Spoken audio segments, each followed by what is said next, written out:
Ini adalah respon daripada Deddy Corbuzier yang katanya gatel. Saya juga gatel loh menanggapi Cina yang satu ini yang lupa akan sejarah rupanya. Ya, dia lupa akan sejarah, ketemu apem. Apem muslim kepincut 2 kali sama apem muslim jadilah mualaf. Salam saudara-saudara, berjumpa kembali bersama dengan saya di channel ini. Bagaimana kabar kita semua? Kiranya kabar kita selalu baik-baik saja dan terus diberkati Tuhan dengan berlimpah-limpah. Amin. Usai seorang mualaf yang bernama Deddy Corbuzier memberikan sesuatu tangkapan yang saya rasa tangkapannya terhadap Elia Mayron tidak begitu tepat. Maka seorang murtadin yaitu Ibu Sofiatul buka suara terhadap hal itu. Sehingga saya katakan boleh memberikan kuliah gratis supaya seorang Deddy ini juga mengerti dan memahami apa yang dia sampaikan. Nah, saudara, tanpa berlama-lama, seperti apa cuplikan? Langsung kita simak cuplikan berikut ini. Hampir nggak pernah ya. Saya dulu pernah kayaknya waktu awal-awal dengan Christian Prince. Kayaknya itu video lumayan cukup banyak. Waktu itu ratusan ribu ya kalau nggak salah yang nonton. Ketika Deddy Corbuzier mualaf. Tahun berapa ya waktu itu? Pertama kali saya menerjemahkan dari Christian Prince dan direspon oleh Christian Prince pada waktu itu. Sejak saat itu saya nggak pernah, karena saya nggak pernah dengerin selebriti-selebriti, saya nggak pernah ikut, saya nggak pernah subscribe channel mereka juga. Tapi saya gatel untuk nanggapi komentar dari Cina botak satu ini. Ya, sebenarnya ada beberapa hal yang saya mau tanggapi dari video mereka. Saya mau sharekan dulu. Coba kita lihat dulu dari videonya Elia ya. Coba kita lihat ya. Saya mau lihat ini.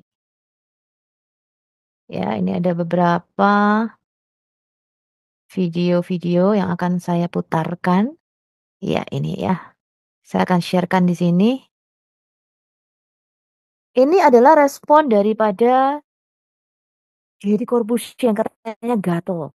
Saya juga gatel loh menanggapi Cina yang satu ini yang lupa akan sejarah rupanya. Ya, dia lupa akan sejarah, ketemu apem. Apem muslim kepincut 2 kali sama apem muslim jadilah mualaf. Tapi kita lihat dulu, ini adalah podcast yang ditayangkan di channelnya Deddy Corbuzier tentang Elia. Ini kita lihat ya, di detik 0025 tanggapannya tentang Elia. Alkitab ini sudah selesai dikanonkan oleh gereja Katolik. Oh, saya kayaknya lupa share. Hah? Suaranya ada tadi? Udah jelas, ada kok. Share juga ada. Lanjut. Oke. Oke, suaranya ada tadi. Oke. Saya tadi kayaknya lupa. Baik, saya ulangi dari screen-nya. Kita dengar ya, ini tanggapan Elia, pernyataan Elia yang ada di podcastnya Deddy Corbuzier. Alkitab ini selesai dikanonkan oleh gereja Katolik sebelum tulisan-tulisan palsu itu datang. Saya tidak dimanapun. Tapi bagaimanapun secara pribadi, saya harus mengungkapkan ke teman-teman. Israel itu, kekristenan itu nggak boleh lepas dari Israel. Ya, jadi tadi pernyataan Elia. Ya, tentu saja kita tahu apa maksudnya tulisan palsu. Saya kemarin sudah mengungkapkan mana tas LV asli, mana tas LV palsu. Anda harus bisa membedakan.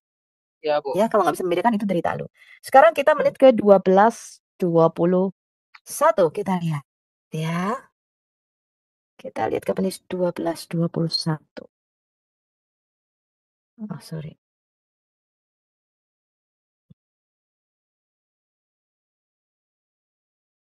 Nggak ada masalah.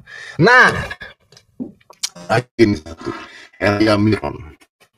Ini saya gatal kalau ini. Ya. Karena Anda perkoa soal agama. Jangan dikaitkan dalam peperangan Israel dan Palestina. Itu hak Anda juga bicara. Nggak apa-apa. Saya masih bisa terima. Karena dari berbagai bintang tamu yang saya undang tentang genosida ini, ada yang mengatakan ini agama, perang agama. Ada yang mengatakan ini bukan perang agama. Pendapatnya beda-beda, opininya beda-beda. Jadi ketika Anda ngomong itu, saya anggap opini. Saya nggak menyalahkan Anda. Yang jadi masalah adalah ketika Anda membawa Alkitab, satu agama dalam bahan tersebut, lalu membandingkannya, saya kasih tahu kamu ya, Cina satu botak ini. Kitab agama yang ya, lain. Yang botol ini. Ya. Elia Miron diundang ke podcastnya Richard Lee. Adalah pandangan dari sisi Kristen yang dia katakan Nasrani. Ya, Karena Richard Lee itu nggak ngerti apa-apa tentang agama. Ya, makanya botol sama botolnya kayak kamu. Ya, yang katanya sebentar lagi mau dimualafkan sama Donditan katanya. Puji Tuhan lah, syukur, alhamdulillah. Biarlah yang botol-botol masuk ke sana kayak kamu itu. Ya, dia diundang oleh Richard Lee untuk diminta dari sudut pandang Kristen. Bagaimana pandangan Kristen tentang apa yang terjadi antara Palestina dengan Israel? Sekali lagi kamu mengatakan itu genosida. Saya kasih tahu kamu ya, yang menyerang duluan itu Hamas, kelompok teroris. Dan itu sudah dinyatakan kelompok teroris bahkan oleh Saudi Arabia. Ya, Israel tidak memerangi rakyat Palestina, yang dia perangi adalah organisasi teroris yang bersembunyi di belakang rakyat Palestina. Saya kasih tahu kamu. Kalau Israel memerangi Palestina untuk apa? Dia mensuplai air dan listrik kepada masyarakat Palestina. Betul nggak teman-teman? Hah? Ya, Bu. Untuk apa? Loh, kalau saya nggak sudi, lo ngapain? Matiin aja sekalian semua rakyat Palestina, tinggal dibom kok. Gaza itu kecil teman-teman. Habis. Untuk apa? Menyumbang internet, ya, menyumbang air, menyumbang listrik ke rakyat Palestina di Gaza. Untuk apa? Saya tahu kamu. Hah? Jadi saya rasa untuk orang sekelas kamu yang subscribernya 21 juta ini katanya, kamu telah masuk ke kamar orang dan itu kebotolan kamu. Elia membawa Alkitab atas permintaan Richard Lee. Itu memang harus permintaan daripada Richard Lee.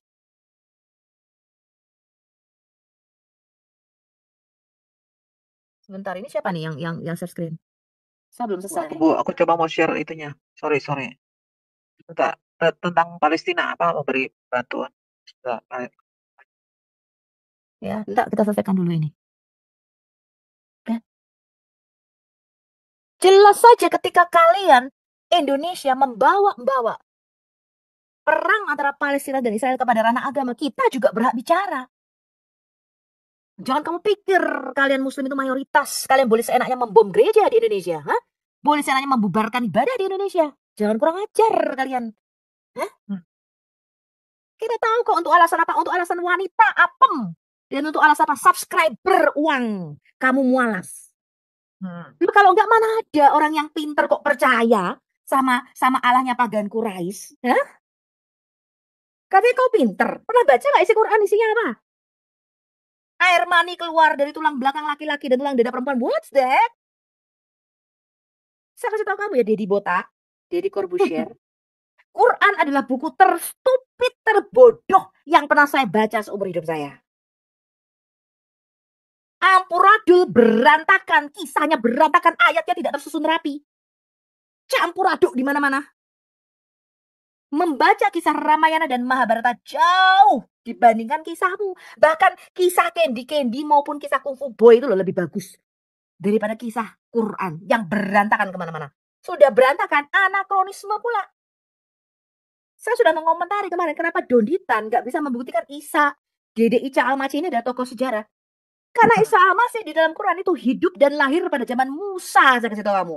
Kalau kamu pinter, ya, tidak ada orang pintar itu jadi mualaf. Saya kasih tahu kamu. Hanya orang goblok yang menyamakan Isa dengan Tuhan Yesus. Dan di dalam Quran, Isa Almasih itu keponakannya Musa dan Harun. Ibunya di surah 19 ayat 28 adalah saudara perempuan Harun. Harun adalah saudara laki-laki Musa. Maryam, ibunya Isa, itu melarungkan Musa ketika masih bayi di dalam Quran. Dan Maryam ini anaknya Imron. Imron adalah ayahnya Musa dan Harun juga. Jadi Dede Ica Almaci itu hidup pada zaman Musa, keponakannya Musa. Dia kalau manggil Musa itu om.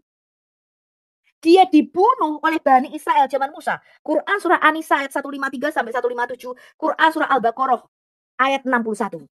Dia dibunuh oleh orang Israel zaman Musa. Isa itu dibunuhnya.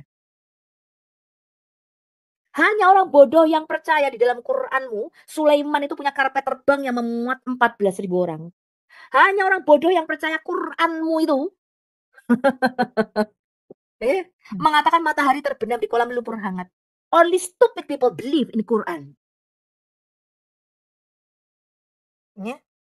The most stupid book I've ever read in my life, the most unchronological book I've ever read in my whole life, my entire life.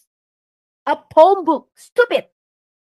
Demi kuda berlari terengah-engah. Anda baca surah 100, teman-teman. Demi kuda berlari terengah-engah. Demi kuda yang mencetuskan gigi-giginya di waktu pagi. Wopowi. Kita puisi. Gak ada hubungan. Ada baca surah sapi betina, surah Al-Baqarah. Semua nama Nabi masuk di situ. Pusing Anda. Ya. Penuh dengan mimpi-mimpi. Isra Mi'raj katanya Nabi Muhammad ini yang suka menggauli babu.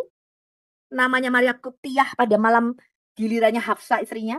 Dan diranjang istrinya. Dia kepergok basah sedang berzina dengan pembantunya Hafsah. Itulah akhlak mulia si Mamat Cabul itu. Ya. Si Mamat Cabul itu menggauli babu. Babunya Hafsah. Turunlah ayat surah At-Tahrim. Ayat berapa? Ayat 1-4. Menggauli anak kecil, bayi usia berapa yang disarankan ulama? 1 hari. Bahkan disarankan 3 bulan sudah boleh dinikahi. Walaupun belum boleh disetubui. Surah berapa? Surah 65 ayat 4. Akhlak bejat moral Nabi. Saya tidak pernah melihat Nabi sebejat Muhammad. Dan kebejatan akhlak moral Muhammad yang menggauli babu, menikahi anak kecil. Ya. Membunuh, menyebarkan Islam dengan pedang. Yang didukung oleh ayat-ayat firman Allah yang keluar dari mulutnya sendiri. Luar biasa. Luar biasa. Mengikuti sunnah Nabi palsu ini masuk penjara. Mengikuti surat At-Taubah, bunuhlah dan penggalah orang-orang kafir itu. Dikejar Yesus 88. Menggauli babu. Mengikuti surat Al-Mu'minun ayat 5 dan 6. Boleh menggauli pembantu, pebabu. Dipotong titiknya sama istrinya. Menikahi bocil itu Syekh Puji, menikahi anak 7 tahun, mengikuti sunnah Muhammad, masuk penjara 2 tahun di penjara, gara-gara pedofilia. Luar biasa. Ya, kita lihat. Apa kata yang katanya orang smart people ini, yang percaya bahwa air mani keluar dari tulang sulbi. Saya mau lihat Deddy Corbuzier, apakah tulang belakangmu keluar sperma? Dan apakah istrimu itu keluar air mani dari dadanya? Dari tulang dadanya, kita lihat. Sini masalahnya. Di sini problemnya. Anda masuk ke kamar orang lain. Kita lihat siapa yang masuk ke kamar orang lain ya. Anda koar-koar. Seakan-akan kamar orang lain tersebut lebih jelek dibandingkan kamar Anda. Bukan lebih jelek. Islam itu agama palsu. Nabinya cabul, kitabnya dongeng. Karangan palsu. Bukan lebih jelek. Quran itu kitab palsu, saya kasih tahu kamu. Ya. Bahkan kalian nggak pernah punya kitab Quran asli zaman Muhammad. Ya. Aja nggak berani nih ngomongin apa yang Anda omongin. Ngulangnya aja saya nggak berani. Kenapa nggak berani? Tentu saja karena money, karena uang, betul? Karena dia mau meraih penggemar subscribernya yang adalah muslim. Untuk apa? Menghasilkan uang buat dia. Ya, kalau kamu membaca Quran dan kamu mengerti isi Quran, sudah pasti murtad. Hanya orang yang punya akal logika yang sehat. Minimal IQ-mu 120 lah. Tidak perlu secerdas saya. Sudah pasti murtad dari Islam. Karena ini very sensitive. Dan kita tuh sangat toleran. Indonesia itu adalah negara yang sangat toleran. Toleran? Betul kah? Nanti kita lihat ya. Apakah Indonesia sangat toleran? Tapi jangan dibakar. Anda bayangin nggak kalau Anda ngekos? Lalu Anda mampir ke teman kosan. Ceritanya Cina satu ini lupa. Tahun 1998, berapa banyak wanita-wanita Cina yang diperkosa. Toko-toko Cina yang dijarah. Saya tanya sama teman-teman. Masih ingat teman-teman? Ya, Saya masih kecil waktu itu. Hah? Iya, Bu. Dia lupakan sejarah. Ketika orang bertakbir, Allahu Akbar, lalu cewek-cewek Cina ini diperkosa. Ini belum selesai loh kasusnya sampai sekarang. Betul nggak? Kasus tahun 1998 ini ketangkap nggak orang-orang yang memperkosa wanita-wanita Cina ini? Kamu lupakan sejarah, Deddy Corbuzier. Siapa yang memperkosa dan menjarah toko-toko Cina itu? Hah? Customer saya orang Cina tuh tembok rumahnya dibuat tinggi-tinggi, apa trauma dia akan 1998. Ya apa enggak? Saya tanya teman-teman. Iya, Bu. Hanya Cina botol yang jadi muslim. Kalau bukan ketemu apem.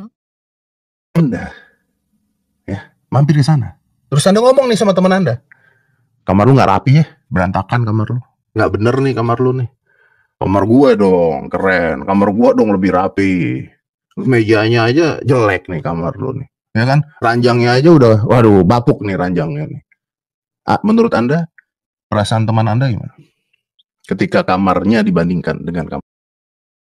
Saya sudah berkata berkali-kali ya, selama belasan tahun saya menjadi Kristen, saya tidak pernah mendengar satu pendeta pun yang berkhotbah tentang siapa Muhammad dan apa itu Quran. Betul nggak teman-teman? Iya, Bu. Yang kain nama katakan, lo nggak usah inilah nggak usah pura-pura lah. Di gereja kan dikatakan Muhammad pedofil. Saya nggak pernah tahu loh Muhammad itu nikahi anak kecil sampai saya tuh terjun di dunia apologet. Betul nggak? Baru setelah saya mempelajari Islam dan Quran 5 tahun lalu secara otodidak, saya baca sendiri Quran. Ya, saya selidiki bagaimana ayat-ayat ini diturunkan.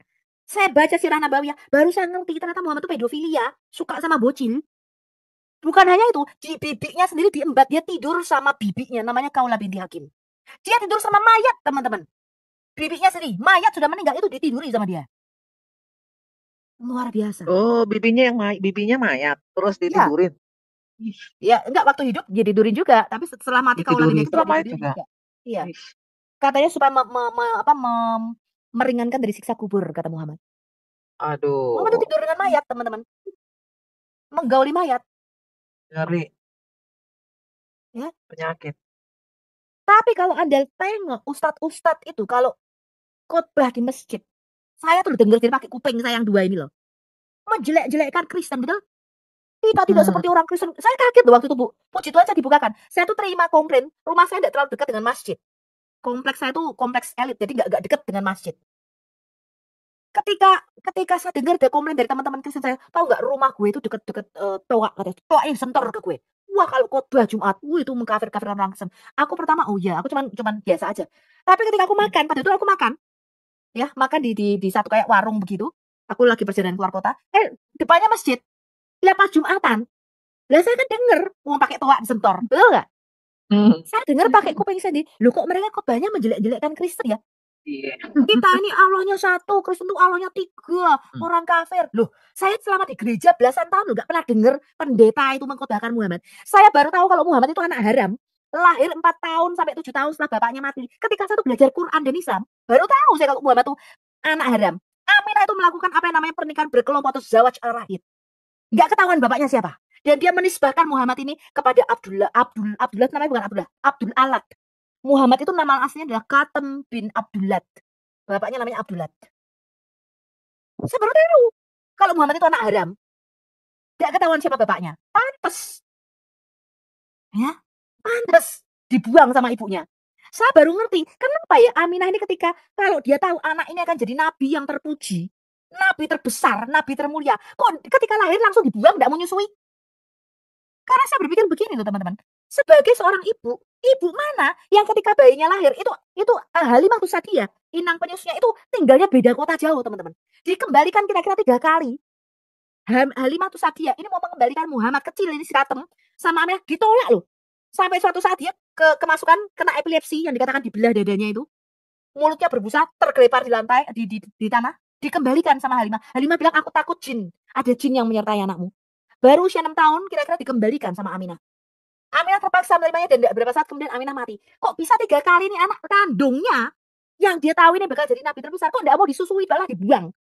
Hanya ada 2 kemungkinan. Saya sebagai seorang wanita ya. Seorang ibu membuang anaknya sendiri yaitu Nabi Muhammad ini, si Katem bin Abdul Alat. Ada 2. Pertama hasil hubungan gelap, hasil anak haram. Yang kedua hasil perkosaan. Ya apa enggak? Halo. Wow. Ya apa enggak? Kalau seorang wanita diperkosa, dia cenderung untuk mengaborsi anaknya. Dia nggak mau lihat ini anaknya. Atau kalau nggak kedua, dia berusaha menghilangkan bayinya ini. Dia singkirkan jauh-jauh kalau nggak diaborsi. Karena itu hasil hubungan gelap, hasil hubungan haram. Ya apa enggak? Makanan namanya katem. Tahu nggak artinya katem? Katem artinya air susu basi. Itu susu basi. Yang memberi nama siapa? Abdul Muthalib kakeknya. Dan Anda bisa baca ini di dalam kitab-kitab Sirah Nabawiyah Al-Halabiyah karya Imam Al-Halabi. Ya, itu sudah pernah saya singkapkan di video saya. Anda cari di video saya Al-Hayat Islamologi Center, judulnya Muhammad anak haram, lahir 4 tahun setelah bapaknya mati. Siapa nama aslinya? Bagaimana caranya dia lahir? Itu semua ada di situ. Nggak mungkin teman-teman, kalau ini anak titipan Allah menjadi nabi terbesar yang katanya farjah atau vaginanya Aminah itu bercahaya sampai ke Basra ketika Muhammad lahir, betul? Kok dibuang sama ibunya? Lo nggak mungkin lo, kalau saya pelihara ya anak paling mulia lo, betul nggak teman-teman? Dan jangankan jadi nabi terbesar, anak cacat pun nggak akan kita buang, anak Down syndrome pun nggak akan kita buang. Oh itu anak kita sendiri dari daging kita, betul nggak? Ya. Ini anak dibuang sama Aminah. Hah? dikasih sama orang yang miskin yang memang mau mendapatkan uang dari penyusuan itu. Kurang ajar betul. Hanya ada dua, satu hasil perkosaan, ini anak, kedua hasil hubungan haram atau hubungan gelap. Hanya ada dua kemungkinan itu, seorang wanita mau menyingkirkan bayinya. Saya kasih tahu Anda. Kita lanjut ya. Anda masuk saja harus kulunungun. Lalu Anda bandingkan. Kalau saya jadi teman Anda, saya tersinggung. Dan saya sebagai rakyat Indonesia di agama tertentu, saya pun tersinggung. Karena gini, masalah agama ini sensitif. Saya juga nggak suka bicarain tentang masalah agama. Nggak suka, kamu nggak tahu apa-apa tentang agama Islam. Kata-kata Anda itu bahkan bukan komedi loh, bukan jokes loh. Kalau zaman dulu tuh ya, agama A dan agama B itu jadi komedi. Ya, Oh, ini ada mancing jokes nih. pastor, ustadz, Ini ada. mancing ini, mancing. Kalau sekarang pun kadang-kadang ada yang menggunakan agama jadi komedi. Itu pun ya sensitif. Dan itu pun ada yang pro dan ada kontra. Anda enggak. Anda belak-belakan ngurusin agama orang lain. Tuh, ini Anda mancing belak-belakan. ini, mancing biar keruh. Siapa sebenarnya ngurusin agama orang lain? Kita lihat ya. Deddy Corbuzier, siapa yang sebenarnya ngurusin agama orang lain? Ngurusin kamar orang lain. Dan kita sudah punya banyak contohnya. Wah, ini mancing ini sengaja Jadi ini. gini, kalau Anda nggak ngerti, Sengaja. kalau Anda agamanya tertentu, saya nggak mau bahas agama Anda. Membakar ini, Karena saya nggak membakar. peduli agama Anda apa. Saya tidak juga menjelekkan agama Anda apa. Karena dalam sebuah agama yang jelek kayaknya orangnya. Sama seperti Anda. Yang jelek tuh Tuh. ajarannya Nabi cabulmu itu loh. Ya. Yang memerintahkan menggauli anak kecil surah 65 ayat 4, surah At-Talaq ayat 4. Yang memerintahkan menggauli babu surat At-Tahrim ayat 1 sampai 4 dan surat Al-Mu'minun ayat 5 dan 6. Yang memerintahkan memenggal kepala orang kafir surat At-Taubah ayat 29. Itu agamamu, Deddy Corbuzier. Kamu nggak tahu apa-apa tentang kamar yang kamu masuki itu. Ya? Dalam surat Al-Kafirun ayat ke-6. Anda pasti nggak ngerti ya. Ditulis lakum Anda pasti nggak dinukum ngerti. waliyadin. Apa artinya? Artinya adalah untukmu agamamu, untukku agamaku. Ini botol lagi. Lakum dinukum waliyadin itu surah Makiyah yang dibatalkan oleh surah Madaniyah. Surah Al-Kafirun yang dia bacakan tadi itu adalah salah satu ayat yang diabrogasi atau dibatalkan oleh surat At-Taubah ayat 29. Kamu nggak tahu apa-apa tentang agamamu, Deddy Corbuzier.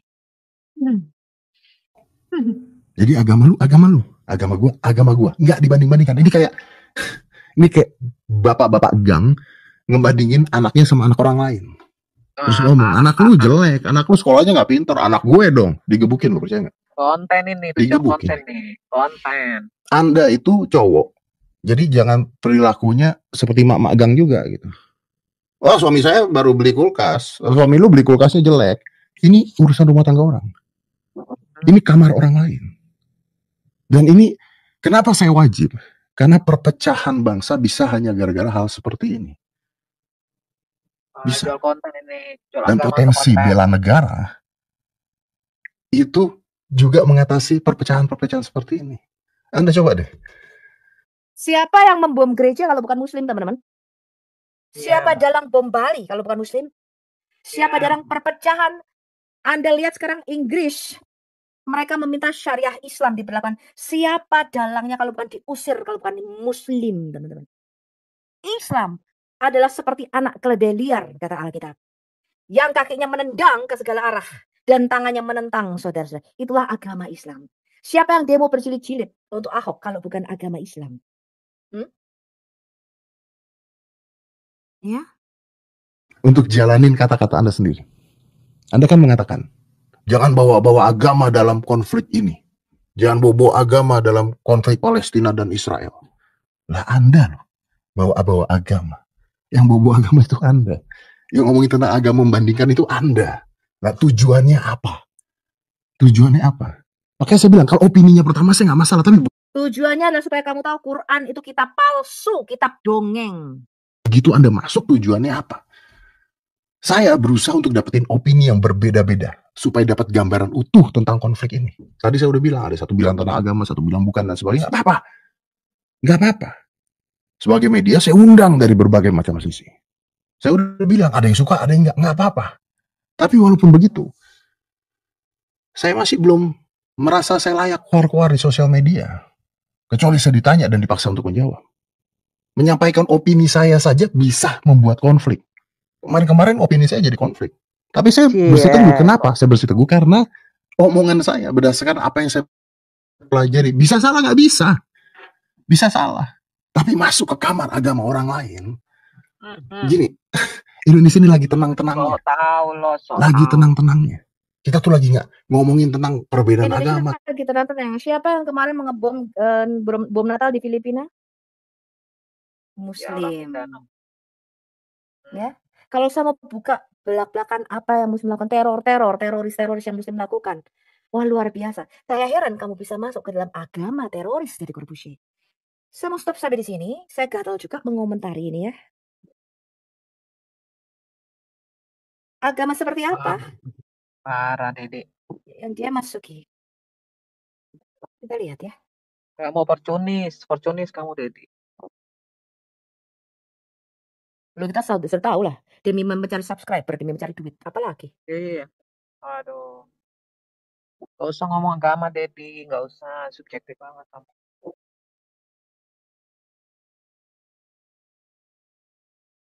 Ini sengaja manasin nih. Justru dia manasin orang nih. Katanya gak boleh manasin agama. Kamu manasin. Si Elia kan membahas tentang apa yang dia ketahui. Memang jelas kok. Alkitab menyatakan seperti itu. Aku tadi sudah mengupload pembubaran. Mana ya pembubaran? Ini ya. Ini kita lihat ini.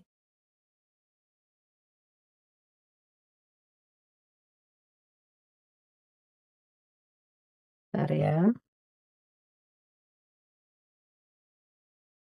Kita akan lihat. Ini yang katanya agama damai. Lakum dinukum waliyadin, kata Dedi. Kita lihat. Ini adalah warga Cilebut Bogor dilarang merayakan ibadah Natal di rumah sendiri. Bayangin, ini merayakan ibadah Natal sampai dijaga polisi sekian banyak, teman-teman. Kita lihat ya. Waduh. Ngeri banget ini.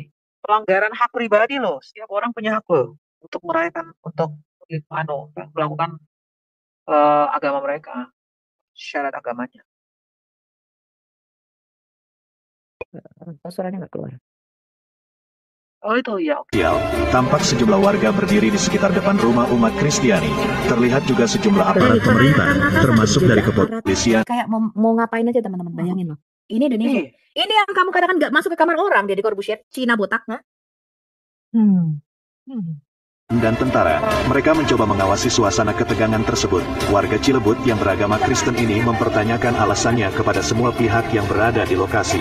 Sambil mempertanyakan, ia merekam satu persatu orang yang berada di sana. Ayo, rame-rame kalian menghina kami, menjolimi kami. Silakan, ibadah cuma berapa menit. Terserah, ngomong Pak. Ngomong, ayo. Silakan, ayo. Ini saya viralkan ke seluruh teman saya. Teman saya juga bukan orang-orang kecil ya. Ayo kumpul semua. Viral, warga Cilebut Bogor dilarang. Siapa yang masuk ke kamar orang, teman-teman? Itu yang kata yang kamu katakan Cina botak, lakum dinukum waliyadin? Itu. Pernah nggak ada orang Kristen membubarkan sholat atau pengajian yang dilakukan di rumah-rumah? Gak pernah, Bu. Gak kepo. Orang Kristen mah gak kepo. Gak urusan. Kamu pasang toa gede-gede gitu loh, gak urusan. Ada urusan. Ya. Video kedua yang saya mau komentar. Ini tadi sudah yang pertama ya. Ini Elia Miron. Sekarang kita video yang kedua.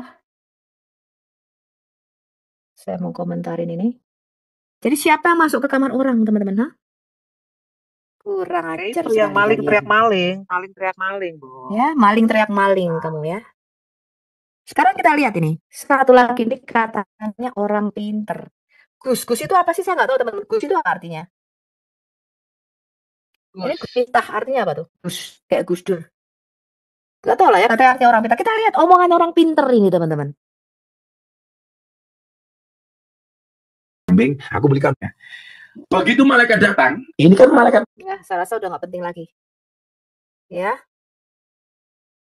Saya komentari sekarang, apa yang Elia katakan, Gus Miftah ini nggak ngerti congornya. Ini penistaan agama yang dilakukan oleh Kementerian Republik Indonesia. Ini sudah berkali-kali saya sudah bahas, loh, teman-teman. Ini salah satu contohnya kita lihat ya. Sorry, sebentar saya sharekan. Saya share udah, oke. Sharekan ini, kita lihat ya. Ini Kemenak, teman-teman. Mari kita baca Al-Quran Surah 7 ayat 157 pada situs kemenak.go.id. Kita lihat, betul ini situsnya Kemenak. Mari kita baca tafsirnya. Tafsir Tahlili. Kita turun ke bawah.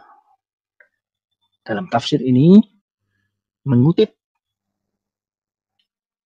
Alkitab Yohanes pasal 14 ayat 16, pasal 15 ayat 26, dan pasal 16 ayat 7. Disebutkan nubuat Nabi Muhammad SAW sebagai berikut. Maka adapun apabila telah datang Periklitos. Mari kita baca Al-Quran.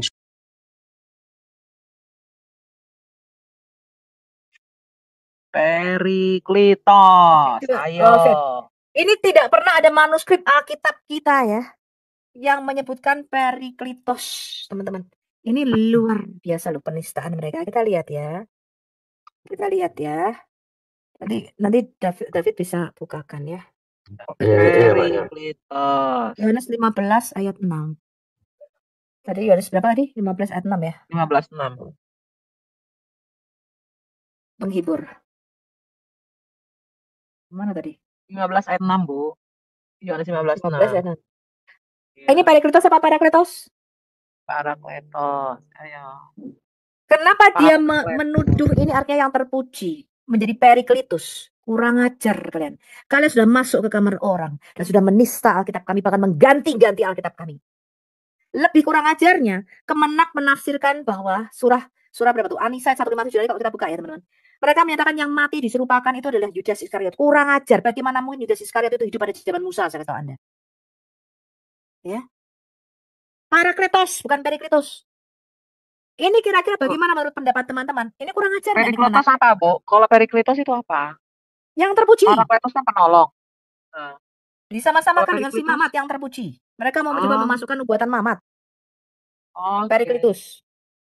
Jadi gini, Bu, kenapa Muhammad dibilang atau Ahmad disebut sang Periklitos atau penolong? Jadi sebenarnya dia copy paste dari yang terpuji. Dia copy paste dari Injil Barnabas pasal 97. Gitu loh. Jadi ketika para Yahudi Sanhedrin bertanya kepada Nabi Isa, jadi ini benar-benar ngambil copy paste dari sini. Itu yang yang diartikan di ini. Coba aja dibaca di Injil Barnabas pasal 97. Itu jelas kok. Jadi dia ngambil Injil-Injil palsu gitu loh. Ya. Bukan dibawa langsung oleh si Nabi. Katanya Nabi membawa. Bukan, dia copy paste dari sini, terus diadopsi menjadi itu. Makanya ada kata-kata Periklitos. Nanti Bro Dev tolong jelasin aja tuh di Injil Barnabas pasal 97. Jadi itu. Kurang ajarnya mereka tuh mengambil apa tadi? Injil Yohanes. Tuh katanya Alkitab ini kita palsu pakai dong Injil Baby Isamu. Mana Injil Baby Isa? Surah Maryam ayat 30 yang katanya Dede Ica ini menerima Injil waktu masih bayi berusia 40 hari. Mana Injil Dede Ica? Ya, itu yang harusnya mereka cari. Iya, kamu harusnya cari nubuatan nabimu di Injil Dede Ica. Iya. Kok cari di Injilnya kami? Gendeng sampean. Kalau masuk kamar orang namanya tuh. Kalian sudah masuk ke kamar orang. Kurang ajar kalian ya. Saya kasih tahu Anda. Jangan pernah Anda kalau kalian tuh nggak mau dicubit, jangan mencubit kami. Saya sudah peringatkan sama Anda. Barang siapa menabur angin dia akan menuai badai. Ngerti kamu?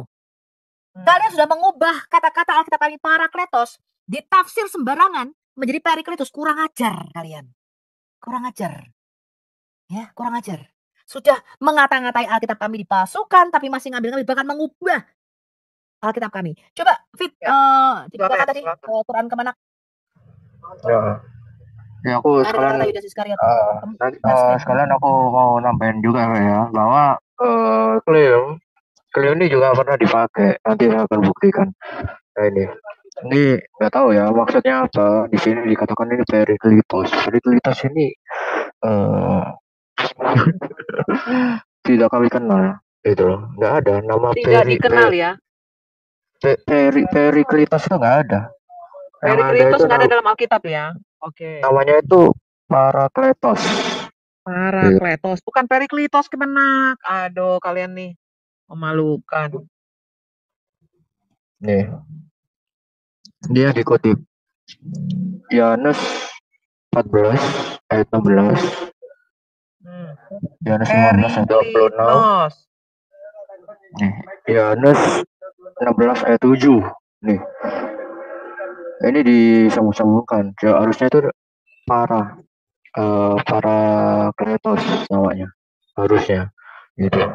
Nah, di sini ini aja sudah terbukti bahwa ada salah satu sekte, ya, sekte bidat, namanya tuh bidat mani. Hal yang sama, gitu loh. Mengaklaim dirinya itu adalah Parakletos. Bidat mani mengatakan dirinya Parakletos. Dia Parakletos tadi Periklitos, jadi jelas mengarah kepada sang junjungan ya. The second important title ascribed to money is siapa? Parakletos. Paraklet. Nih. Dan dia menyatakan bahwa ini loh, the following passage suggests that the title goes back to money himself. Nih, mengklaim dirinya itu loh, mengklaim bahwa itu adalah dirinya. Iya. Itu. Makanya nih. Berarti setiap orang bisa mengklaim dirinya sebagai Parakletos ya. Nih, the church, the savior of the savior, we recite. Praise to the day. My apostle began. She asked me about the time. Setiap orang pun boleh Bu menafsirkan Periklitos, tapi tidak untuk dibuat kitab. Tetapi itu apakah itu pengakuan dari atas tentang Parakletos? Apakah itu pengakuan memang bahwa Yesus mengatakan aku akan mengirim seorang Parakletos? Iya, itu yang dikejar sama si Louis Prasetyo Kesinanda. Iya. Dan ini juga siapa namanya? Si Mani juga mengaku dirinya adalah Parakletos. Apa kalian juga harus percaya?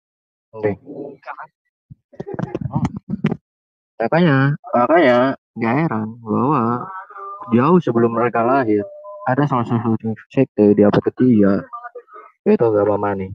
Nih klaim loh, mengeklaim loh. Iya, pernyataannya. Dia mengklaim itu tuh, dia bilang dia akan pergi dan akan kembali. When I go, I will send to you the Paraclet. The Spirit of Truth. From the time onwards, dan the Paraclet. Ini loh, mengeklaim. Nah, jadi ini loh sesuai dengan ayatnya ini loh yang diklaim. Nah, Yohanes berapa? Yohanes 16 atau 7-14 nih. So that the title of Paraclet for man. Though did come in peace, O Spirit of Truth, the Paraclet, whom Jesus sent, bla bla bla, ... our Lord Mani. Jadi Yesus itu mengirim Parakletosnya namanya Mani, Tuhanku Mani. Self-designation, relationship. Makanya, jelas. Makanya mungkin ini asumsi ya.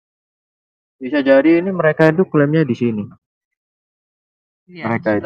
Sofinya dia kena kick lagi. Oh, ini udah masuk. Lagi.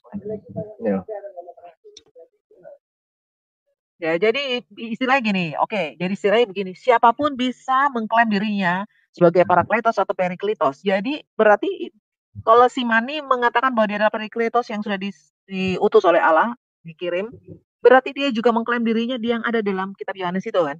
Iya. Terus apa bedanya dengan di junjungan yang mengatakan Periklitos? Tetapi itu tetap menghujat. Itu karena menyalahgunakan isi Alkitab. Kemarin harus di surat.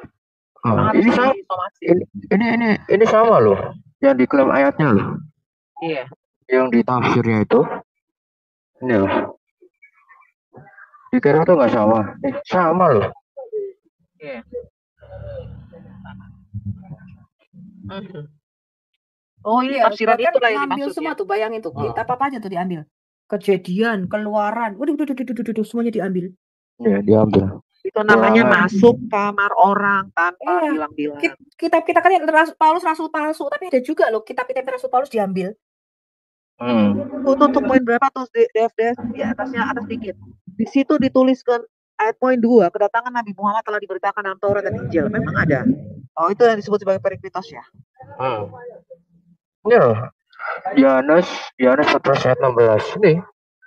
Kejadian Ya, 21 ayat 13 18. Coba aku lihat apa tuh Kejadian 31. Nah, klaim ini klaim sepihak ya. Apakah duduk bersama dengan para ahli kitab dan kemudian membuat satu konsili namanya? Mana boro-boro, Bu? Iya. Dan mengangkat tafsir ini. Ini mengangkat tafsir liar ini. Kejadian 1 tadi berapa? Bentar, 21. Kejadian 21. Oh, seorang nabi di tengah-tengahmu. Wah, goblok. Itu seorang nabi seperti Musa kok. Botol. Mana ada Musa kawini bocil. Musa menggauli babu kayak nabimu. Nah, ini aku luruskan juga ya mengenai Ulangan 18 ayat 15. Ini ada dua pandangan, baik pandangan Samaria dengan pandangan Yahudi. Kalau di pandangan Samaria itu menganggap bahwa nabi yang seperti Musa itu harus seperti layaknya Melkisedek. Itu kalau dari pandangan Samaria atau Samaritan. Sedangkan dari pandangan Judaisme itu Mesias yang seperti Mesias bin Joseph gitu. Nih, Ulangan 18 ayat 15. Jadi ada dua pandangan. Iya, Kejadian 21 ayat 13 18 itu nubuatan tentang Ismail, teman-teman. Dia mengatakan, "Oh, Ismail jadi bangsa yang besar." Lo nggak baca atasnya. Tingkah lakunya seperti keledai liar. Kamu nggak baca Kejadian 16.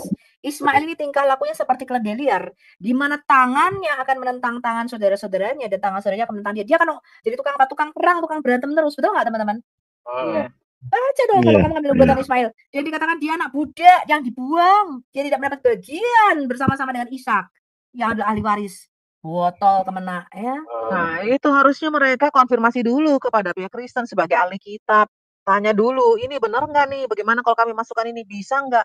Itu nggak etis kalian ya, masuk kamar orang seperti pencuri. Mencuri kalian ya, tukang nyolong. Spanyol kalian ya.